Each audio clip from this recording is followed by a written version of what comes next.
बाबा तुलसीदास जी वर्णन करते हैं, पूरे अवधपुर में सब बड़े प्रसन्न हैं, आनंदित हैं।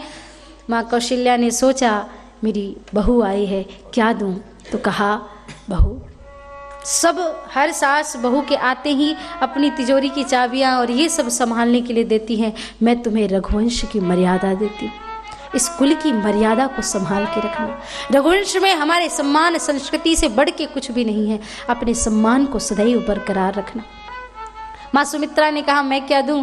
माँ सुमित्रा ने लक्ष्मण जी का हाथ पकड़ के कहा, जब स्त्री विवाह करके आती है तो उसका पुत्र आने में थोड़ा समय लगता है, लेकिन सीता आज से ही मैं तुम्हें एक पुत्र की जिम्मेदारी देती हूँ। लक्ष्मण जी का हाथ पकड़ के कहा, तात तुम्हार मात वही देही, पिता राम सब भात स्नेही। आज से मैं तुम्हें लक्ष्मण को देती हूँ, लक्ष्मण तुम्हारे पुत्र के समान है।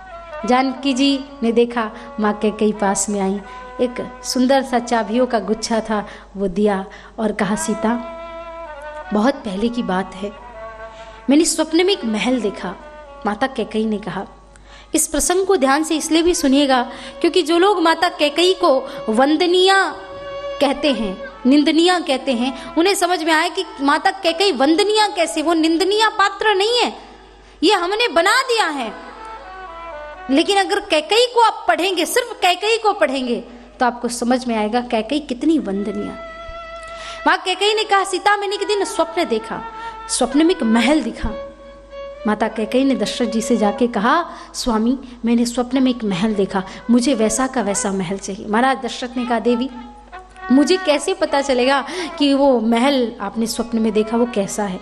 बोले आपके जो मित्र हैं विश्वकर्मा देवशिल्पी, उन्हें पता है, सबसे बड़े आर्किटेक्ट हैं हमारे पूरे ब्रह्मांड के विश्वकर्मा जी महाराज।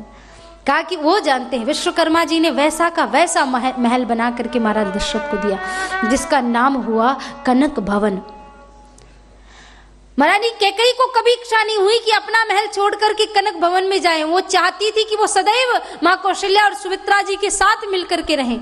जब राम जी का जन्म हुआ तो महारानी कैकेयी ने उस महल की चाबियां निकाली और निकाल करके उस चाबियों को चूमा और कहा कि अब मेरे राम का जन्म हो गया है, जिस दिन मेरा राम विवाह करके अपनी पत्नी लेकर के आएगा, मैं अपनी बहू राम की पत्नी को वो उपहार के स्वरूप में समर्पित करूंगी।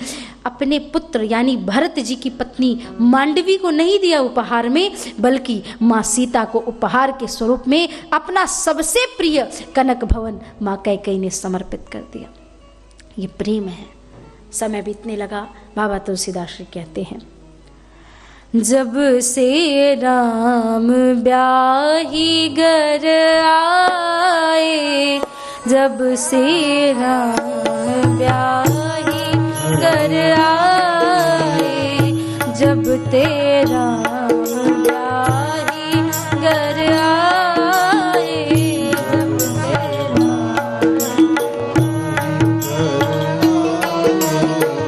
नित नव मंगल मोद बधाई, नित नव मंगल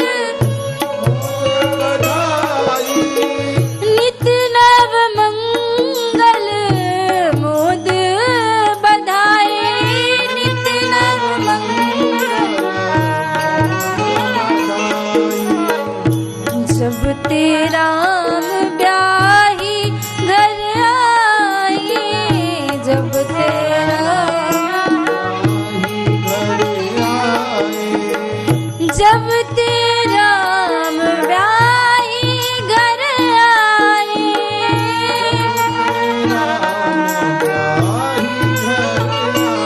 जब से प्रभु श्री राम जी का विवाह हुआ है, खुशियां हैं, आनंद है, प्रेम है, भक्ति है। अवधपुर वासियों को लगता है सब मिल गया। समय बीता, समय के साथ साथ एक दिन आया, और वो क्या दिन था? एक बार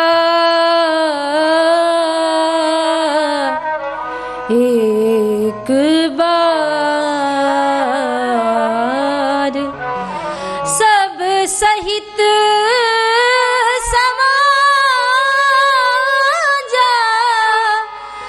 राज्यसभा रघुराज, रघुराज रघुराज विराजा। एक बार सारी सभा में, सभी के मध्य में रघुराज महाराज दशरथ विराजमान। अच्छा, अब ये जरा आपके काम की चीज बताने जा रही हूं, बड़े ध्यान से सुनिए।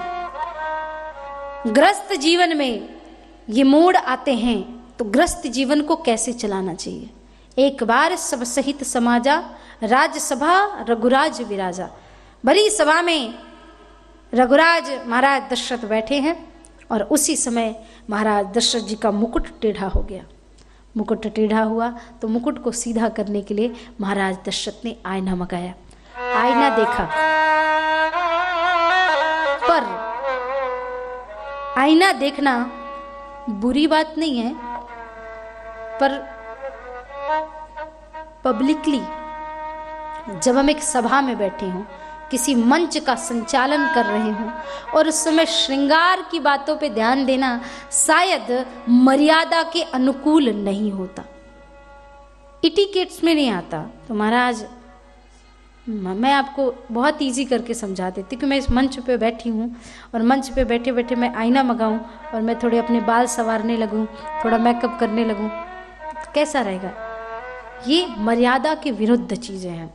उसी प्रकार राजसभा सिंहासन पे बैठ के महाराज दशरथ राव सुभाव मुकुर कर लीन्हा वदन विलो की मुकुट सम कीन्हा। राजा ने अपने स्वभाव बस हाथ में आईना लिया। महाराज दशरथ ने जब आईना लिया तो तुलसीदास जी ने कहा आईना लेना तो गलत है, लेकिन जब आईना ले ही लिया सभा के सामने तो आईना दिखाना मेरा काम है, मुझे इन्हें आईना ठीक से दिखा ही देना चाहिए। और आईना दिखा दिया। क्या दिखाया? श्रवण समीप भये सित के साथ,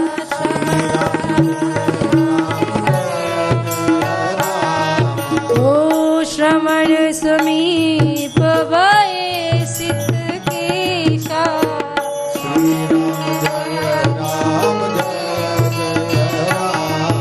ओ श्रवण समीप भये सित के साथ,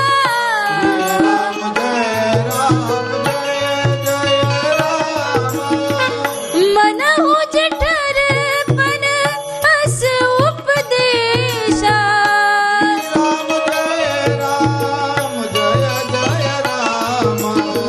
श्रवण समीप भये सित के साथ,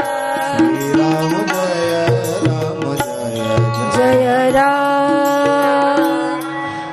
कान के पास के बाल सफेद हो गए। श्रवण समीप भये सित केसा मनहु जरठपन अस उपदेशा। बाबा तुलसीदास जी ने उपदेश दिया, आईना दिखाया कि आईना आप देख ही रहे तो ठीक से देख लो कि आपके कान के पास के बाल सफेद हो गए। अब ध्यान देने वाली बात है। आप कहोगे कि मैंने आपको पूर्व में आपका ध्यान केंद्रित किया कि आप इस बात को ध्यान से सुनो। वो क्यों? क्योंकि बाबा तुलसीदास जी बताना चाहते कि जब चौथापन आ जाए, यानी कान के पास के बाल सफ़ेद हो जाएं, तो ये बाबा तुलसीदास जी सिखाना चाह रहे कि दशरथ जी बहुत आप राजगद्दी पे बैठ लिए, अब उठिए, अब ये समय है कि आप इस राजगद्दी से उठकर जाएं और श्री राम को सिंहासन पर बिठाएं। हमारा भी ये कर्तव्य होना चाहिए कि जब हमारे कान के पास के बाल सफ़ेद हो जाएं तो ये समझ लेना चाहिए कि अब बुढ़ापा आ गया है, अब पुत्रों को राजपाट बिजनेस सौंप करके और हमें प्रभु के भजन में लग जाना चाहिए। पर मनुष्य क्या करेगा महाराज, आजकल के कलयुग के लोग कान के पास के बाल सफ़ेद हुए, बाजार में गए, बढ़िया हाँ हेयर डाई पाउडर लेकर के आए और बढ़िया गोला गाली किया। आज तो कल तो गोला भी नहीं पड़ता, ट्यूब से निकाला और लगाया, कल तक पूरे बाल सफ़ेद और दूसरे दिन एक भी बाल सफ़ेद नहीं मिलेंगे। यमराज के कुछ पत्र आते हैं हमें मृत्यु से पहले, जो कि हम फाड़ के फेंक देते हैं, और पहले पत्र में से यही पहला पत्र है, श्रवण समीप भये सित केसा। कान के पास के बाल सफ़ेद हो जाते हैं, आंखों से दिखाई कम देने लगता है, बालों में लगा लिया हेयर डाई पाउडर, आँखों में करा लिया मोतियाबिंद का ऑपरेशन, कानों में सुनाई कम देने लगा तो लगा ली मशीन, अब तो वॉल्यूम बढ़ाओ जितना चाहे उतना सुनो महाराज। दांत कमज़ोर हो गए, पोता पूछता है दादी दादी दांत कहाँ गए, आपके भी दांत चूहे ले गए क्या? तो दादी को आई गुस्सा, दादी डॉक्टर के पास गई और पूरी नई बत्ती सी लेकर के आ गई। मतलब पिज़्ज़ा खाना छोड़ना नहीं है, सोचो कि भाई दलिया खाओ दूध पियो, लेकिन नहीं, हमें तो गरिष्ठ भोजन ही करना है, दुनिया भर के स्वाद चाहिए, पकवान चाहिए। जीव को माया से स्वाद से हटाओ, ग्रस्त जीवन में जाना है और अगर भगवान के भजन की ओर बढ़ना है तो फिर इन चीज़ों का परित्याग करके समाज को एक नई दिशा दिखाने के लिए रामचरितमानस का अनुसरण करते हुए, ये मृत्यु के पत्र है, ध्यान देना, बाल सफ़ेद होना, आंखों में कम दिखाई देना, कान में सुनाई कम देना, दांत कमज़ोर हो जाना, फिर तो मृत्यु देवता 4 घंटी बजाते हैं और सीधे उसके बाद घंटा बजता है, फिर तो सीधे गोविंदाय नमो नमः हो जाता है।